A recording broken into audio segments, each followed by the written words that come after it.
حضرت انس بن مالک رضی اللہ تعالیٰ عنہ فرماتے ہیں کہ ایک دفعہ آپ صلی اللہ علیہ وسلم نے اپنے کاندھوں کے اوپر موٹی کناروں والی چادر لی ہوئی تھی. پیچھے سے ایک دیہاتی آدمی آیا, اس نے وہ چادر پکڑ کر آپ صلی اللہ علیہ وسلم کی زور کے ساتھ آپ صلی اللہ علیہ وسلم کے کندھا مبارک کو کھینچا, یہاں تک کہ آپ کے کاندھا مبارک کے اوپر نشان پڑ گئے. تو حضرت انس فرماتے ہیں بجائے اس بات کے کہ اللہ کے رسول صلی اللہ علیہ وسلم اس کی طرف غصے کے ساتھ دیکھتے یا اس کے ساتھ سختی کے ساتھ پیش آتے, آپ صلی اللہ علیہ وسلم نے اس کی طرف فالتفت الیہ رسول اللہ صلی اللہ علیہ وسلم فضاحک فامر له بعطاء, اللہ کے رسول صلی اللہ علیہ وسلم نے اس بندے کی طرف مسکرا کر دیکھا اور اس کو پوچھا بھائی کیا بات ہے. وہ کہنے لگا جو اللہ نے آپ کو مال عطا کیا ہے اس مال کے اندر سے کچھ حصہ مجھ کو بھی دیا جائے. ایک تو نبی صلی اللہ علیہ وسلم مسکرا پڑے اور دوسرا آپ صلی اللہ علیہ وسلم نے اپنے صحابی کو حکم دیا کہ میری رقم کے اندر سے, میرے مال کے اندر سے کچھ نہ کچھ اس کو عطا کر دیا جائے. حضرت جریر رضی اللہ تعالی عنہ فرماتے میں جب ایمان لایا, ایمان لانے کے بعد جب بھی میں نبی صلی اللہ علیہ وسلم کی محفل کے اندر حاضر ہوا تو کبھی بھی آپ صلی اللہ علیہ وسلم نے مجھ کو اپنی محفل کے اندر آنے سے منع نہیں کیا. اور دوسرے نمبر کے اوپر آپ فرماتے ہیں میں جب بھی آپ کو ملنے گیا وَلَا رَآنِ إِلَّا تَبَسَّمَ, میں نے جب بھی آپ کو دیکھا میں نے آپ کو مسکراتے ہوئے ہی دیکھا ہے. اور اس سے بڑھ کر اور اس کی دلیل کیا ہوگی کہ آن حضرت صلی اللہ علیہ وسلم آپ اپنے دشمن کی طرف بھی مسکرا کر دیکھتے تھے. حضرت عائشہ صدیقہ رضی اللہ تعالیٰ عنہ فرماتی ہیں کہ اللہ کے رسول ہمیشہ مسکرایا کرتے تھے. یہ جس طرح ہم کہکا لگا کے یا بڑا کھل کے ہنستے نا, اس طرح ہنستے نہیں تھے, بس مسکراتے رہتے تھے. آپ صلی اللہ علیہ وسلم کی یہ بہت بڑی صفت ہے.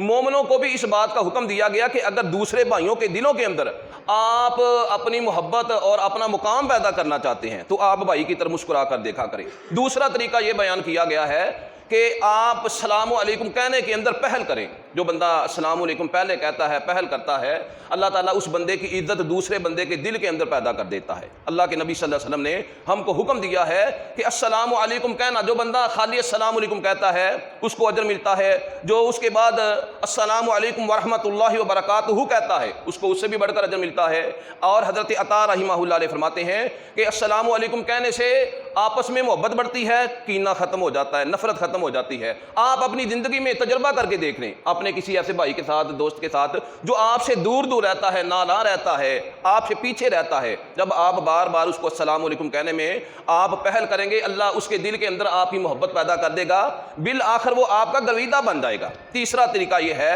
حدیث کے اندر آتا ہے تحادوا ولا تحاربوا, کہ آپس کے اندر تحفے لینے دینے کا جو ہے وہ تبادلہ کیا جائے. ہاں, تحفے سے مراد یہی نہیں ہے کہ آپ کوئی 2000 کی چیز لیں, آپ کے پاس 20 روپے کی گنجائش ہے, آپ کے پاس 30 روپے کی گنجائش ہے, آپ دوسرے مسلمان بھائی کے لیے تحفے کا بندوبست کریں. اس کی وجہ سے آپس میں پیار بڑھتا ہے, محبت پروان چڑھتی ہے, دل قریب آتے ہیں, نفرتیں ختم ہو جاتی ہیں, قدورتیں ختم ہو جاتی ہیں. اور چوتھا طریقہ جو بیان کیا گیا حدیث رسول کے اندر وہ یہ ہے کہ عام طور پہ کسی جگہ پر محفل لگی ہو نا, چند بھائی دوست بیٹھ کے بات چیت کر رہے ہوں, تو پیچھے سے ایک بندہ کوئی نہ کوئی اس طرح کا آ جاتا ہے جو آ کر زور زور سے بولنا شروع کر دیتا ہے یا اونچی اونچی آواز سے بات کرنی شروع کر دیتا ہے. تو یہ محفل کے آداب کے بھی خلاف ہے, سنت رسول کے بھی خلاف ہے. تو حکم یہ دیا گیا ہے کہ کوشش کرے, خاموشی اختیار کرے. اگر بات کرنے کی ضرورت ہے تو اللہ کے رسول نے فرمایا کہ فَقُلْ بِلِسَانِكَ إِلَّا مَعْرُوفًا, جب بھی بات کرے اپنی زبان سے پھر اچھی بات کرے. اچھی بات اگر دل میں ہے, اچھی بات کر سکتا ہے تو کرے, فضول بےہودہ کوئی لغو بات نہ کرے. اس کی ایک واضح مثال حضرت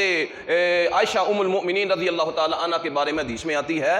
یہودی آپ صلی اللہ علیہ وسلم کے بارے میں بڑا وہ جو کینہ رکھتے تھے, کبھی کبھار جب وہ آپ کے پاس سے گزرتے تو رسول اللہ صلی اللہ علیہ وسلم کو السلام علیکم کہتے تھے. اب السلام علیکم کا لفظ بگاڑ کر عربی زبان بڑی جو ہے عجیب زبان ہے, السلام علیکم کہنا اس کا مطلب ہوتا ہے تمہارے اوپر موت واقعہ ہو. تو حضرت عائشہ نے ایک دفعہ سن لیا, فرمانے لگی وعلیکم السلام, تمہارے اوپر بھی موت واقعہ ہو. اللہ کے نبی صلی اللہ علیہ وسلم نے فرمایا عائشہ اس طرح نہیں کہنا چاہیے تھا, اگر انہوں نے کہا ہے تو آپ کو چاہیے تھا خالی وعلیکم کہہ دیتی, اس سے آگے نہیں کہنا چاہیے. تو رسول اللہ صلی اللہ علیہ وسلم نے ہم کو یہ حکم اور درس دیا کہ محفل کے اندر یا غیر محفل کے اندر پہلے نمبر کے اوپر انسان خاموشی اختیار کرے, اور اگر بولنے کی ضرورت ہے تو پھر اچھی بات کہے, اچھی بات کے علاوہ کوئی دوسری بات جو ہے وہ نہ کرے. اور اس کے بعد لوگوں کے اوپر احسان کرے. اگر کوئی بھائی تنگ دست ہے اس کی تنگی کو دور کرنے کی کوشش کرے, کوئی بھائی آسانی کا مستحق ہے اس کے لیے آسانی پیدا کر دے, کوئی بھائی کسی پریشانی کی حالت کے اندر اس کے اوپر پردہ پوشی کرے اور اس کے گناہوں کے اوپر پردہ ڈالنے کی کوشش کرے. آپ صلی اللہ علیہ وسلم نے فرمایا جو بندہ دنیا کے اندر بندوں کے عیبوں کے اوپر پردہ ڈالتا ہے,